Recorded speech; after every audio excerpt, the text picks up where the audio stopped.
In the passage of John 3:16, it reads, "For God so loved the world that he gave his only begotten Son, that whoever believes in him shall not perish, but have everlasting life."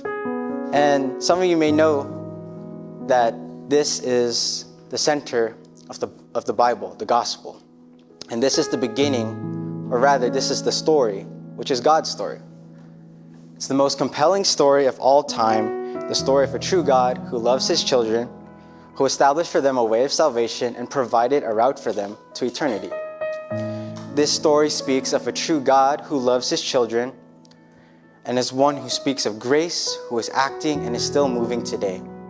He is a God who listens. He is a God who sent his one and beloved Son to atone for our sins and the entire sins of humanity, whose love for his people culminated in the sacrifice of Jesus, his only Son, for us. And so this is the story. God makes a promise in Genesis chapter 3, verse 15. Again, this promise involves the promised seed. He pronounces the promise in a curse against the serpent, and the serpent actually believes what God says exactly for what it is, which is why in Genesis chapter 4, we have the first murder. What is the first murder? The seed of the serpent, Cain, kills the seed of the woman, Abel. What happens after that?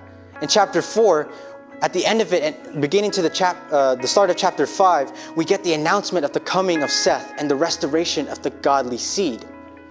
Then in chapter 5, further down, we get a genealogy. There are 10 generations from Adam to Noah through the godly line of Seth. God wipes out the world in the flood. And you remember Noah and the ark, that story, right? God wipes out the world in the flood, and yet he preserves Noah, Shem, Ham, Japheth, and their wives. Why is this important? Just like how Joseph's family needed to survive the famine, you have to have husbands and wives in order to have seed. And the seed was still promised, still had not come yet to fruition. And eventually, there came a man named Terah, who was an offspring by the name of Father Abraham. God makes a promise to this man named Abraham. And this promise involves, among other things, among being the father of many generations and as countless as the sand on the seashore. The promise is significant, and it's truly significant because if you remember his wife, particularly, she is too old for seed. She's too old to bear. So how do you get the promised seed if the seed-bearing woman is too old for seed? The answer is God must intervene. No, for Abraham, the answer was we have to find somebody else. And that's where Hagar comes into the picture. But that was the wrong answer. God didn't say, Abraham, you need a seed. God said, you need the seed. And so God did the impossible. While Sarah seemed to be beyond childbearing years, God gave them a promise that they would bear a son. And so from here we have Ishmael, that was a seed, but not the seed. Who is the seed then? Isaac. Isaac is the seed. Isaac then goes on and they have twins. Remember the twins, Esau and Jacob? Esau and Jacob. So from here, which one is it going to be in terms of birthright? Certainly it's going to be the older one, right? Clearly that's how it should go. No, the story was, it wasn't the older serving the younger, it was the inverse. The younger served the older. And so it's not Esau, it's Jacob. And so Jacob goes forth, and if the seed is coming, and it's going to come, Jacob has to find a wife. And if you remember, he goes to Laban, and he meets Laban's daughter, falls in love, and he thinks that he's found the one. For 7 years he works and gets married, and I still can't believe this, but he wakes up next to the other one, to the other woman. And you think this was a love story, but it's not a love story.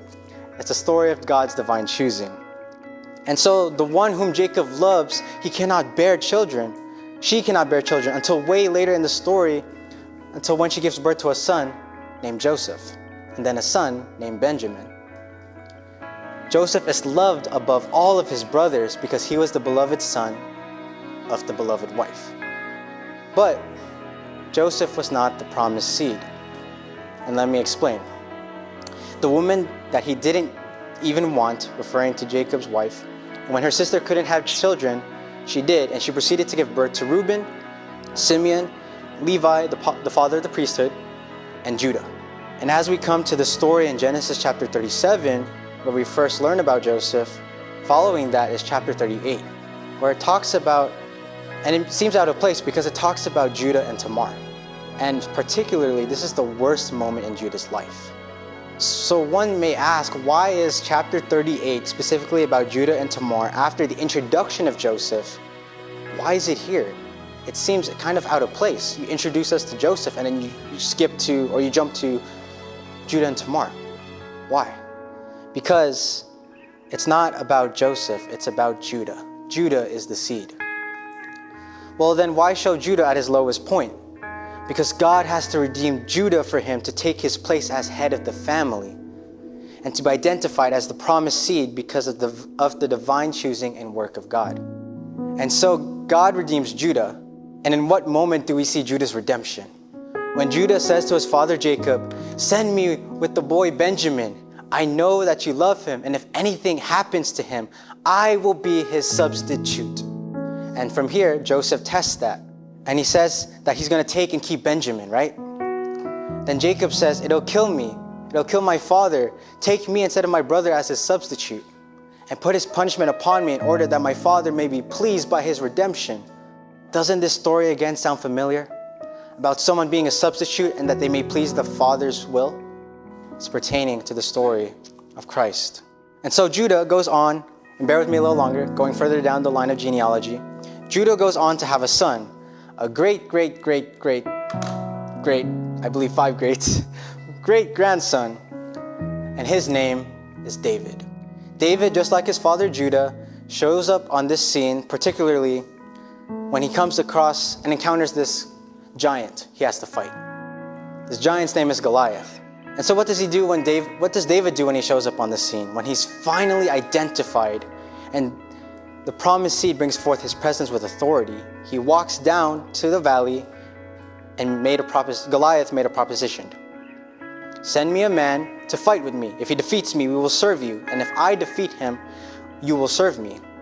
And we know how the story goes. David fights Goliath. He doesn't even use the armor of King Saul. Just all he had was some rocks and a slingshot. And Goliath had all this armor, giant sword, whatever. And David's minuscule compared to Goliath. But here, David wins in victory. Goliath goes down, thereby winning victory on behalf of all of God's people. And that is a covenant made with him. And that covenant promises the throne and the king, the one and true king. And so, King David, the descendant of Judah, the promised seed, eventually has a greater son down the line.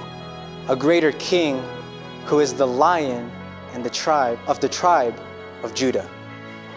And so once you start to open the New Testament, it opens with a genealogy proclaiming the God who made a promise in Genesis 3 has fulfilled that promise. These are the line of the promised seed who will crush the head of the snake.